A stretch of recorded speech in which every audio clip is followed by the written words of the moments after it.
When you look at it in the industry, there's always that benchmark, the stepping stone, where you base anything upon that object. When you take a look at airplanes, you might take the 787 Dreamliner, if you get past all the fires.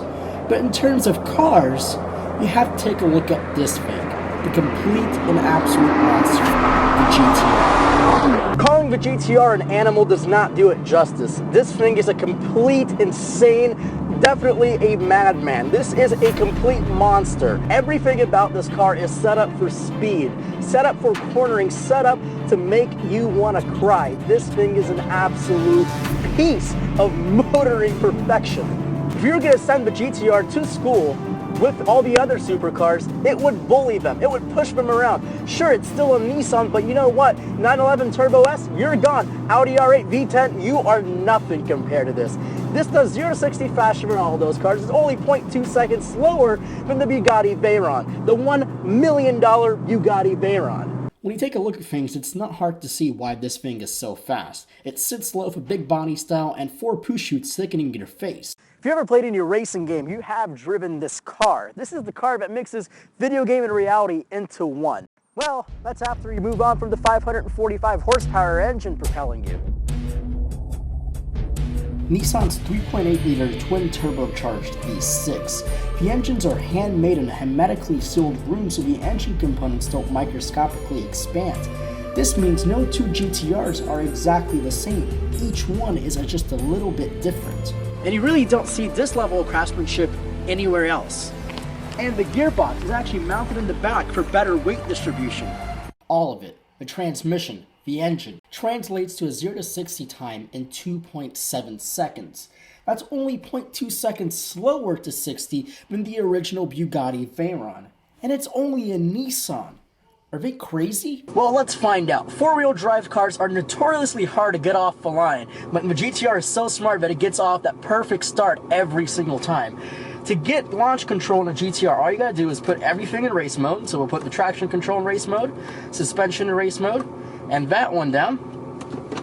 Put the gearbox into manual, put your left foot on the brake, right foot on the gas, built about 4,000 revs.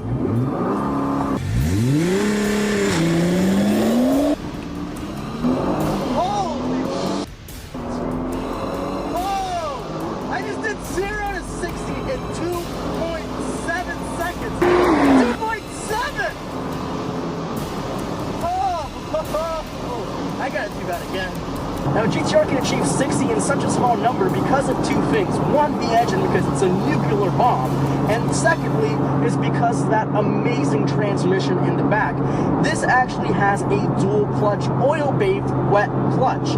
It is a very weird clutch. No one really uses these things, but Nissan uses it for the advantage because this is probably the high-speed clutch of all time. Things about wet clutches, oil-bathed wet clutches are, it's like a super bike. You can actually feel the clutch disengaging and engaging and giving you that shift. The shifts in these things are instantaneous. You can just feel the car shift.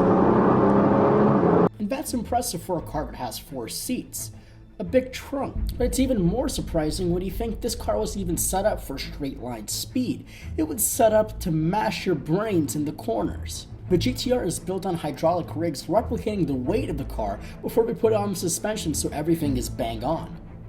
Now, things inside the cabin of GTR are a bit strange. People who have reviewed the GTR in the past have said, why is the interior such a weird mess of just things from Nissan? Well, the car is a lot less than some of its other competitors, like the 911 Turbo S. So there have to be a skimp of some things, like the interior quality. Personally, I actually don't think it's that bad. There's some carbon fiber here, and then some leather all wrapped around the cabin. And yes, it will be louder than some of the 911s. It will be a lot louder than some of the 911s. But here's the fact. This car does 0 to 60 in 2.7 seconds. Who gives a damn about what the interior looks like? If you have a car like this, you should be focused on one thing only: speed. And this is what it is. I don't want all that fancy leather stuff. I just want more of this. Oh my god, that is so intoxicating. The makers of the infotainment system has been designed by Polyphony Digital, the makers of Gran Turismo. so it turns the whole GTR into a video game. Look, if you have G sensors, yaw sensors, you can have, this is basically a video game in here. You just go around and see how many G's. Well, look at that, my darling, you got 1.5 G's in that last one. Let me try to get 1.6. Eventually, you'll probably end up killing yourself going way too fast into a corner, but at least it'll be pretty viewable on YouTube if someone's recording it. But in order to die in this car, you must be breaking every single rule in the playbook. When the GTR is in its hardest setting, this thing just grips. It grips, it grips, and then when it gets out of grip, it grips some more. There's just no loss of traction. It just keeps going. When you drive many supercars today, you feel disconnected from the action. You feel like you're only in there for the ride. This, however, somehow feels analog. This car is $70,000 less than a 911 Turbo S, and you know what? I've driven a 911 Turbo S, and this is more involved. This thing, I'm sure, has gigabytes and gigabytes of software keeping me on the road, but somehow this thing still feels more analog to me. I feel like I'm actually in here. I have to work to get my enjoyment out, and you know what? This car will make you work your butt off. Since 2008, the R35 GTR hasn't really changed much. A little bit more power, a little bit more torque, but basically it's the same thing. Nissan started with mere perfection, and they keep making perfect just a little bit better.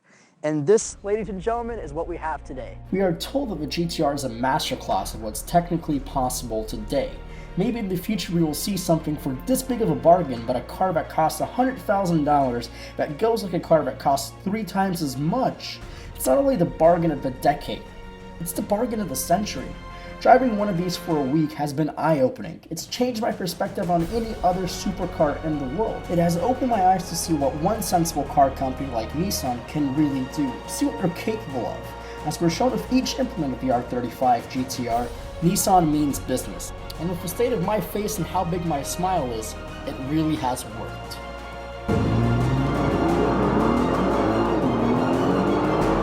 Ha ha!